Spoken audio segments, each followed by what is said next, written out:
Hi, welcome back to the Quantum Connection. We have a exciting episode for you today. I'm here with my co-host Heather Crimson and also the lovely Kelli Ritter. Dr. Kelli Ritter here today.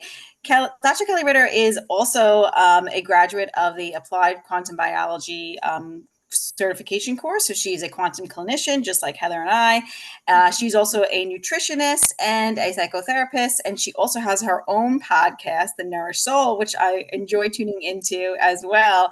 Lots of really lovely guests and lots of different topics that, help nourish my soul. So I enjoy listening to it often. And welcome, Kelli. Thanks so much for being here.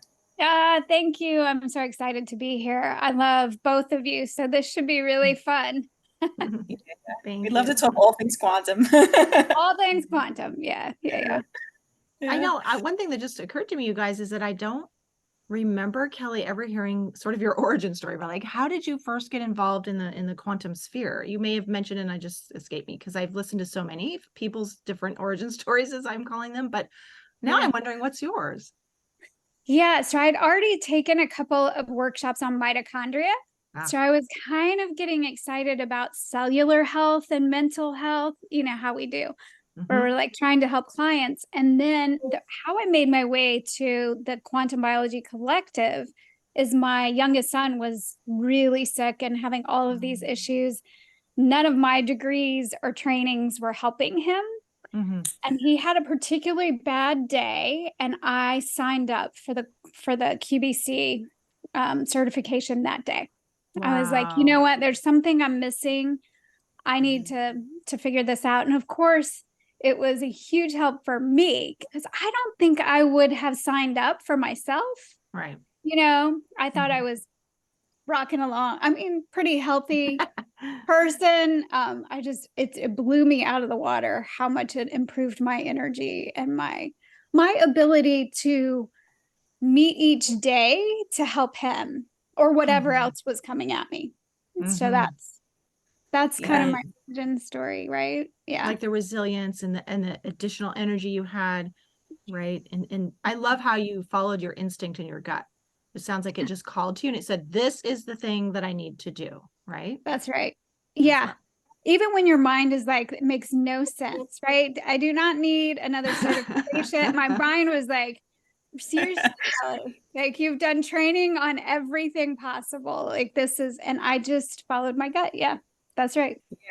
But your training that you've done on everything else possible, right? Never really included any of the circadian biology principles, probably, right? So it's that's like right, Vanessa. The world to like a whole nother aspect of how you can help yourself. And then helping yourself just gives you the capacity, like you said, to help others and help your son and be there for him and then help your clients. So like, it's just beautiful. I love your sunrises. You have the most beautiful sunrises right on the water with your dog. It looks similar to mine. I'm like, oh my God, it's so cute. I love it. It's so pretty. Yeah. I mean, the sunrise, I was already doing that. And what's funny is I didn't buy this house thinking about sunrise. We got really, really lucky that it all worked out. But you don't need a great view. But yeah, I do have a great view. Well, which certainly helps. You have a great view though. It's nice. You wake up to it, you're like, oh yeah, that's the view. Whenever we go, like we do a lot of RVing and camping, and I'm like, I love when like we're at a place where I can like get the sunrise right on the water, on the beach, or just there's no over the mountains or something like in a beautiful spot. It's just, I don't know. There's just something awe-inspiring about it. Well, it takes it from amazing to like mystical, because I've had a number of them when I was in the ocean doing my cold, plunging, and then watching it rise over Monterey Bay. It's pretty magical, right? Yeah, right. Absolutely. Yeah. So I'm so glad to hear that it helped your health. If you don't mind, is your son on board or is it hard? Because I have 3 kids myself and I try, but I also, there's this fine line of pushing and like, letting them make their own decisions, even like my boys are 13, 11 and 7, so I don't have some control, but not total, so I'm curious. Yeah, no control really. I have a 21-year-old and the 18-year-old and it's interesting because I just keep modeling and I keep talking about this stuff. And the 18-year-old, I mean, everybody's in college.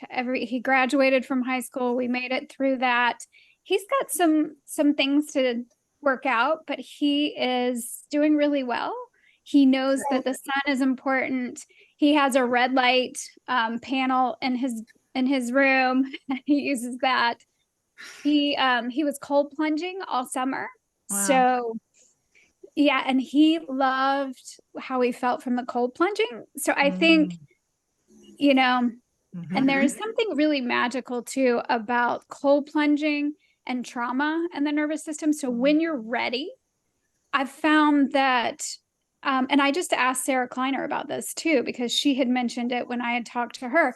I think it's that kind of intentional focus and then seeing that you can do this with your body. But I think you've got to do it really intentionally. And if I had tried to push, I don't think he needed to have some things in place and have his nervous system and some therapy and stuff so that he could benefit from these things, right? And no, I mean, you mention what you can mention, you slide it in there, you plant seeds, you hope. Well, and I prayed a lot. That's just, I mean, yeah. Well, I'm glad to hear he's doing well and he's able to utilize some of those things and it's helped him, we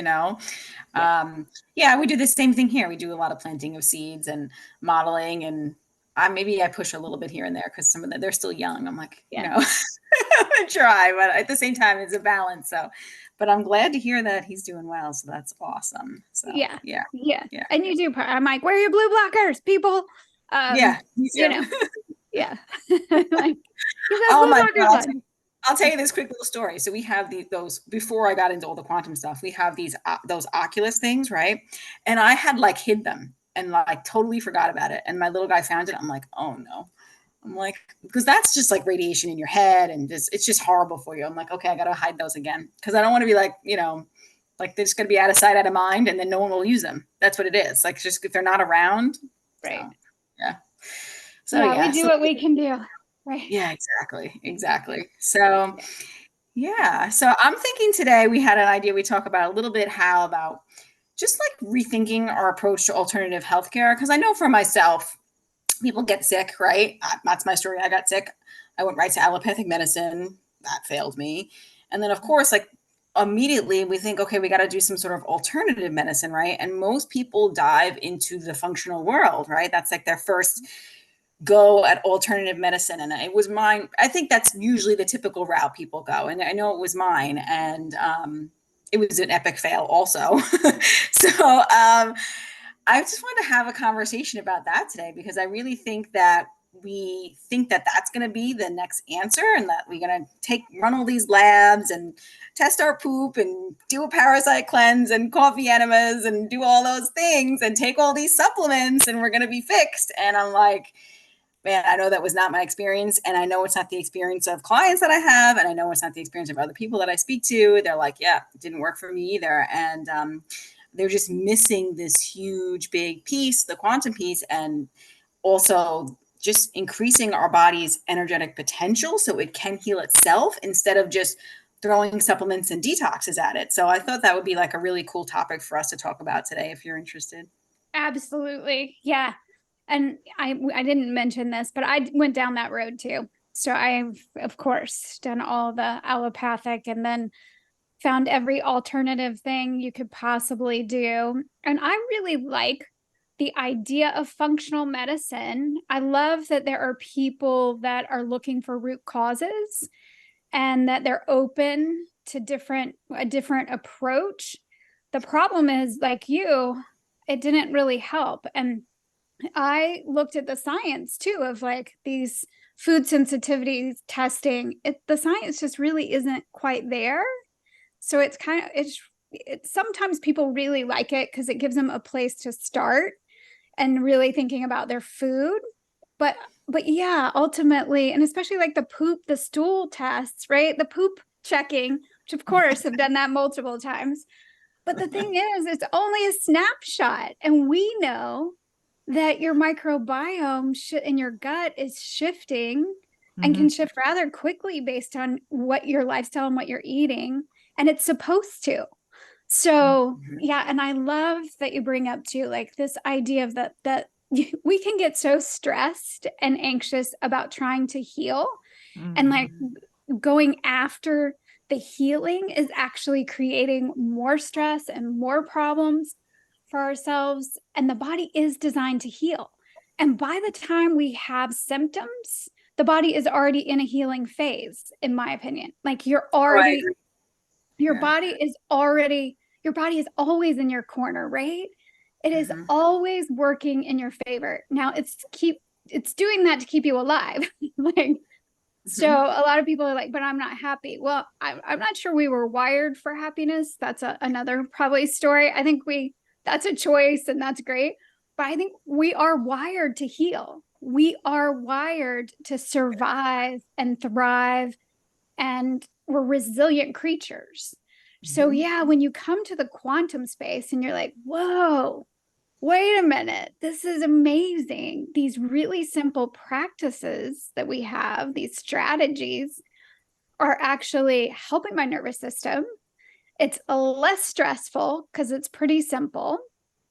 And you probably don't need any of the other testing that you have already spent tons of money on. And I mean, I loved supplements, y'all. I mean, when I went to school for nutritional therapy, I was all into the supplements. I had so many supplements, drawers full of these supplements. So excited. Me and too. I still like targeted supplementation. I have seen the right supplement at the right time, short term, can save somebody's life, really, in terms of mental health. But I use very little now. I do like molecular hydrogen. I might be addicted to my molecular hydrogen in my water. But I've backed way off of that. Now it's really targeted. And as a nutritional therapist, doing a lot with mental health and nutrition, and now the quantum strategies they just move the needle so much further. They help people so much more. So yeah, I think there's a process, right? So the functional, we all have to take the steps that we take on our journey. And really, Vanessa, thank God it didn't work, because you wouldn't have kept looking, and the world needed you to move on to homeopathy and classical homeopathy and quantum strategies, right? So no, I thank you. I appreciate that. And I totally believe that too. Like you just, you have to keep looking. But I felt like too, like what you said, I agree that supplements can have their place and they definitely can be helpful in certain people. I think what the problem was in my situation is it was, here's 30 supplements to solve every one of your symptoms. And that's never going to work. Like the body can't heal that way. The body is like so dysregulated from all of that. It's like too confusing and overwhelming to the system.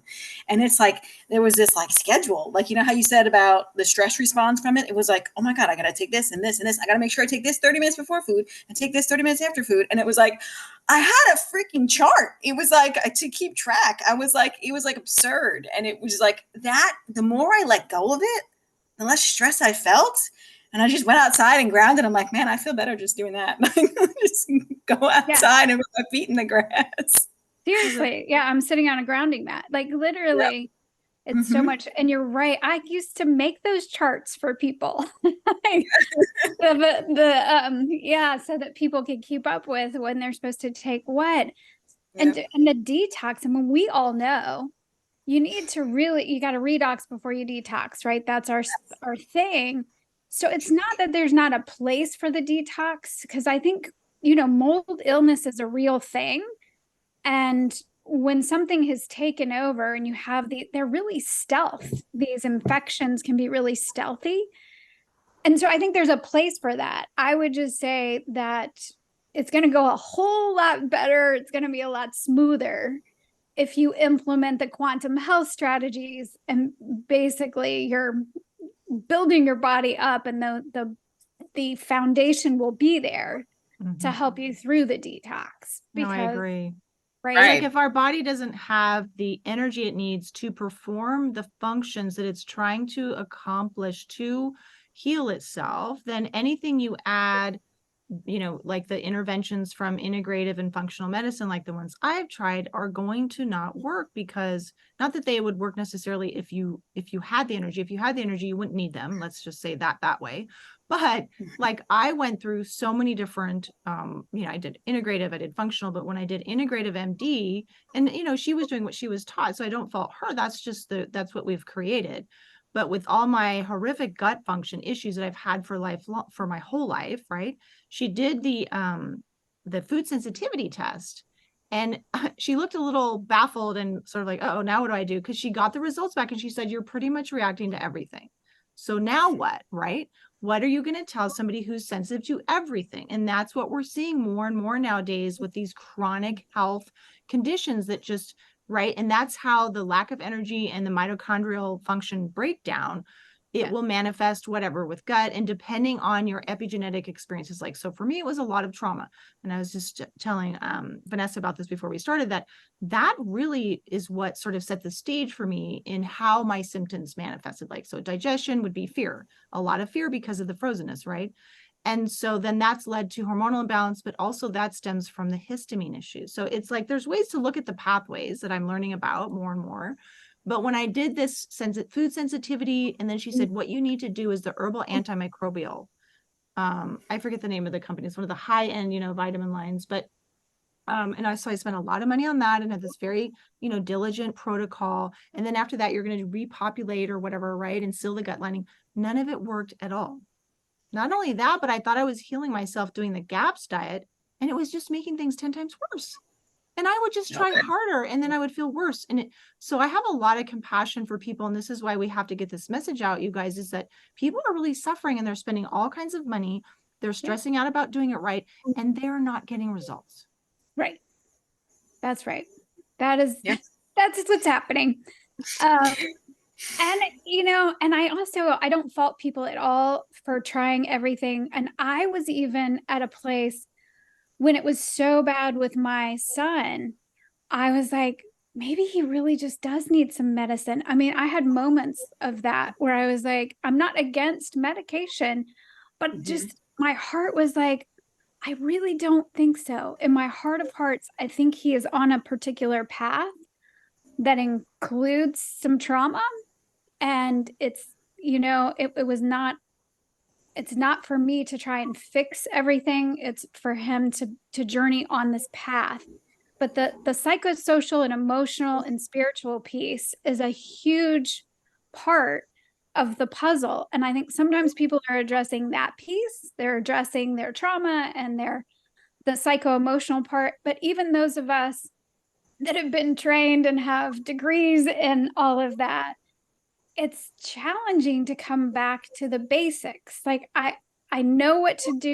I know, and still it was really challenging. And so I think if you haven't been trained, regardless of whether you've been trained or not, right?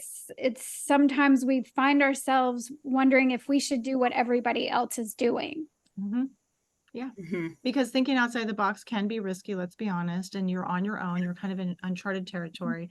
And it's really a new way of thinking about that, how that all interconnects. So the quantum field of how our body, the energy management system, or mitochondria, call it whatever you would like, how our emotional experiences impact that. That, I think, is the new way we're going with medicine. It's one of the things I love about homeopathy is it encompasses all of that, right? Yeah. So, yep. Mm-hmm. Yeah, I was just thinking the same thing. Like, we have to address that piece also. And, that was the other thing that happened for me when I went to functional medicine. You're not addressing that. You're just trying to address the food sensitivities, like you said, that are not really reliable. And I had the same thing, allergic to all the things. I got nothing to eat. I was literally given, okay, you can't eat oxalates, you can't eat histamine, and you're allergic to all these things. I'm like, what do I have left? Yeah.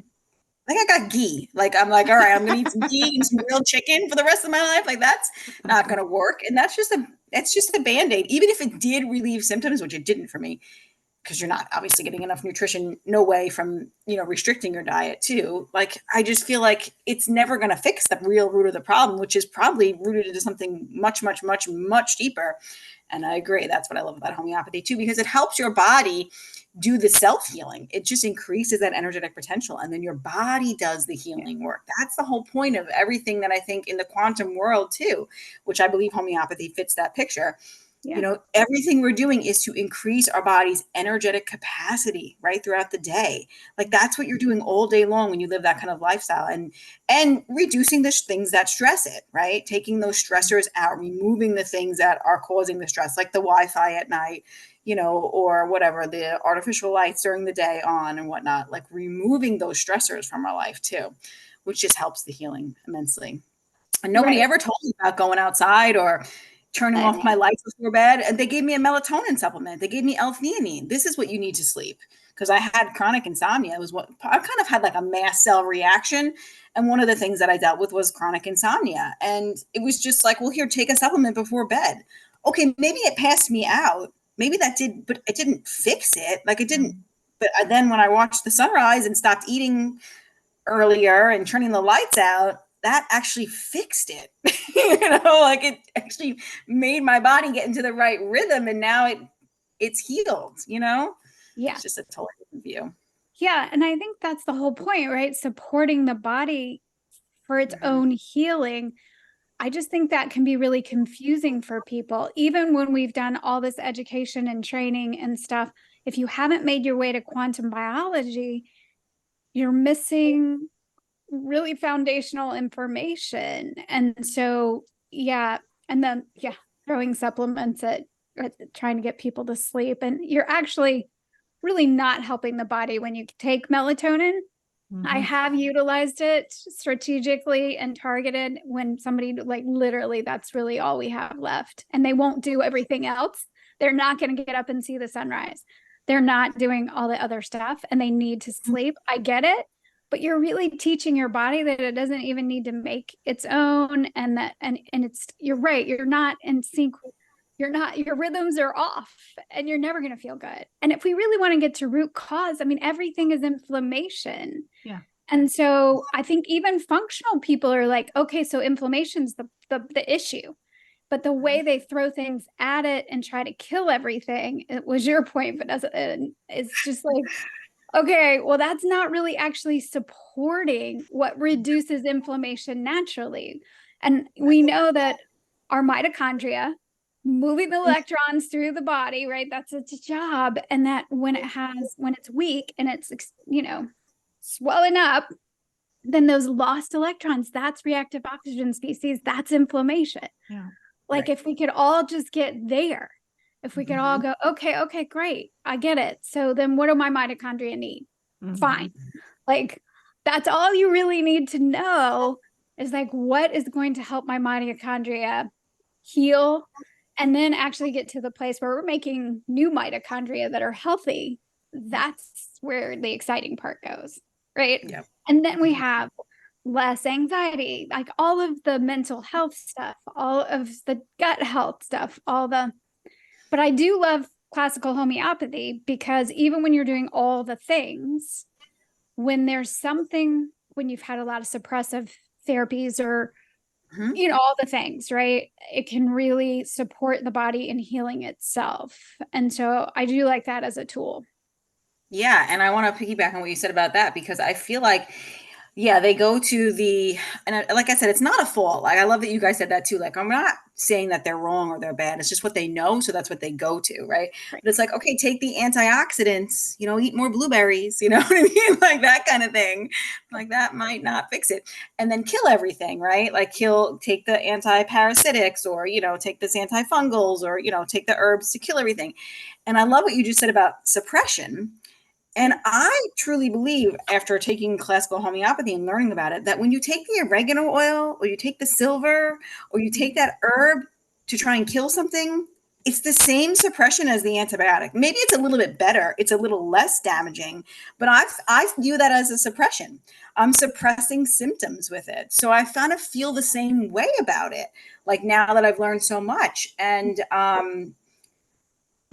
your body might cause some issues in your body, you know? And I just feel like, that's why I think homeopathy is a better way to go, in my opinion, because of the fact that it works with the body instead of working against the body. And I think that's where like my mindset has shifted. I'm like, how can I work with my body instead of trying to work against it? I have to kill things, or there's something wrong in my system, or it's just a different viewpoint and looking at it.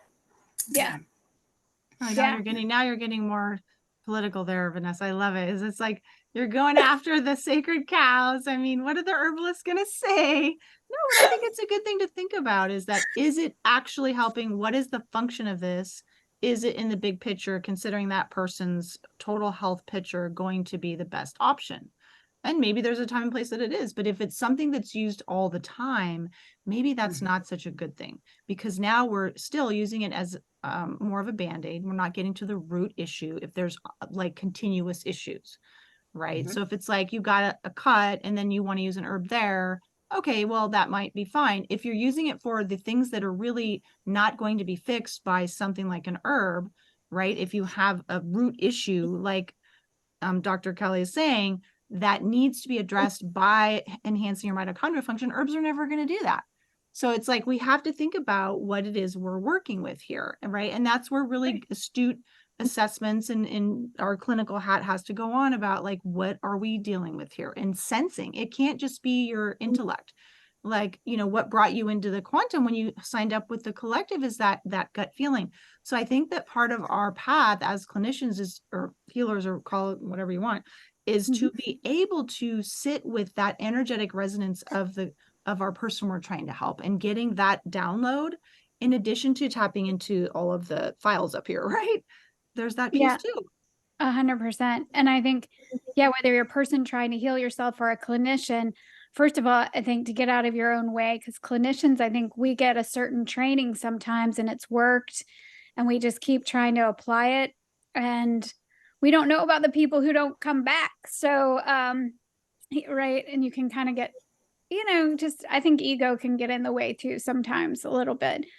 But even, just to circle back to what you were saying, Vanessa, the mindset, I know Heather and I have talked about this too. When you believe that your body is in your corner, and you believe that your body is designed to heal, and you believe that you have the capacity, not some doctor, not some other practitioner, you can get other people to support you and help you and give you information. But the truth is you're healing yourself. And when you get to that place, I've heard it over and over again from people who have healed themselves from chronic illness. It's not that they stop seeing all practitioners, but there's just this moment where they realize, like, I'm in charge of my health. All of this other crap that I've done has not worked, or it might have worked a little bit, but it's not getting me where I want to go. And so their mindset shifts, their whole view of, I'm made to heal and I'm going to help myself do that. And then the right things seem to come to you, right? Then the right things, I'm putting that in quotes, right? But the things that are actually going to help with your energy, we're not talking about water, but we're mostly water. And that water production is also in the mitochondria. That's how we make that water. And it's really important.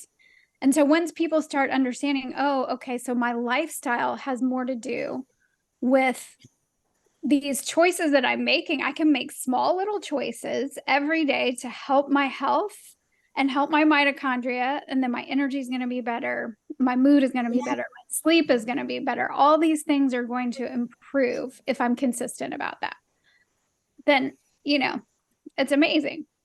You're sending so many messages of safety to your body by having that confidence, right? So we know that it affects that structured water, that it reads the emotional tone and the intention of whatever your thoughts are, because that's what Veda Austin's work has shown. And I think that it's almost like so metaphysical sounding that it's hard for people to grasp that water is sentient and it has an awareness, right? And so us being mostly water, it feels that energy of our thoughts and the quality of our thoughts. So when I hear you say mindset shift, it's about that, okay, we can feel safe, we can relax because our capital S self is now in charge and we're not at the mercy of finding something out there and are we going to find what we need and is it going to be okay and what do I do, right? So it's really about empowerment, I think, and self-liberation. So I love that way of thinking about it, Kelli.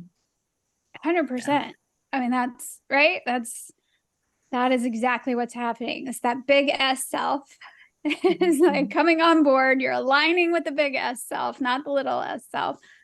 And then, yeah, everything starts to really change. And yeah, of course, water holds memory.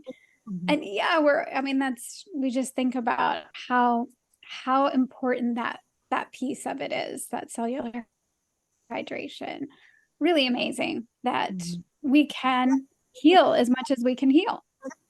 Right. Yeah. It's like your thoughts are your reality, right?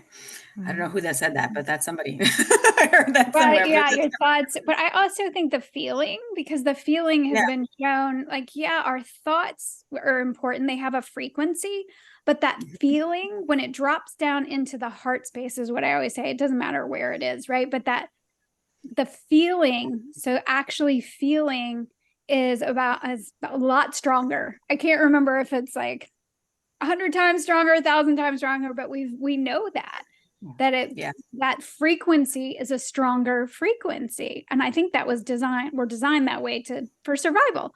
Yep. But it's, an important piece of it. And Heather, you're right. It sounds so esoterical. It sounds so woo-woo out there, but it really is empowering because it's in your hands.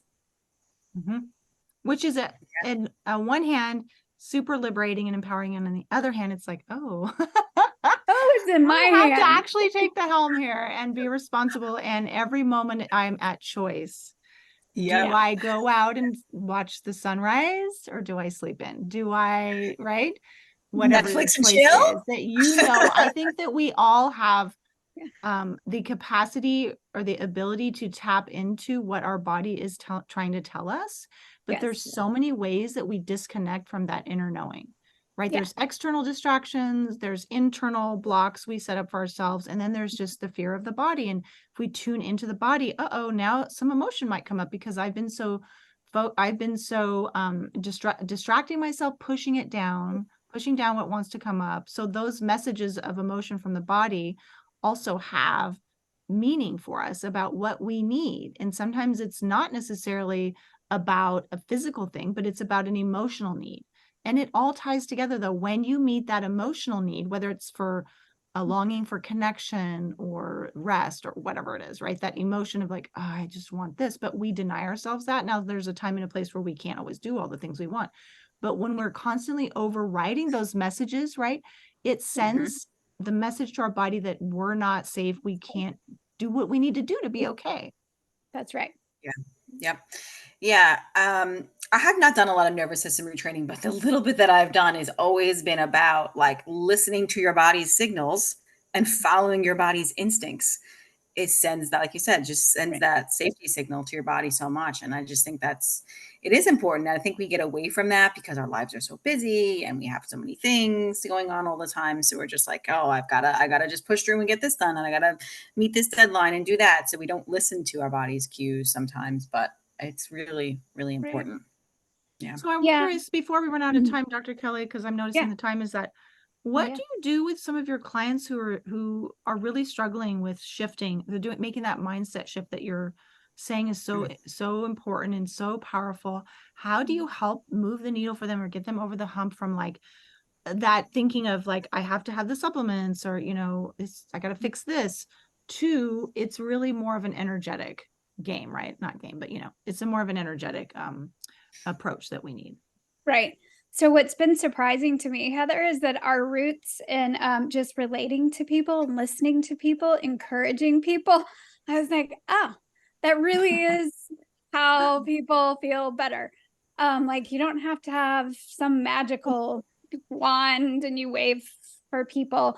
I think when people feel heard and they feel respected and they feel like you understand them, you understand what's happening for them, you've maybe been down the same road. And so they are much more open. But I've also found that a lot of my clients are really hard on themselves. And so a lot of the symptoms are when they're not listening to their bodies. So sometimes that's trauma, right? That interoception, that, being able to be with the interior, like what's happening on the inside. And some of those sensations can feel intense for people and they can get afraid of their own body. That's kind of what you were talking about too, right?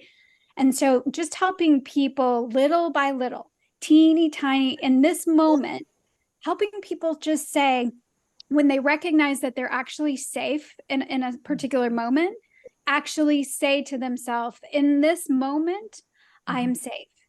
In this moment, I can take a breath and be okay. Like just moment by moment kind of little things to help build that interoception, to send those safety signals to their nervous system, but also to be kind to themselves, because they're really usually really hard on themselves, or they haven't really taken the time to allow whatever is coming up for them to just be, give themselves space for that.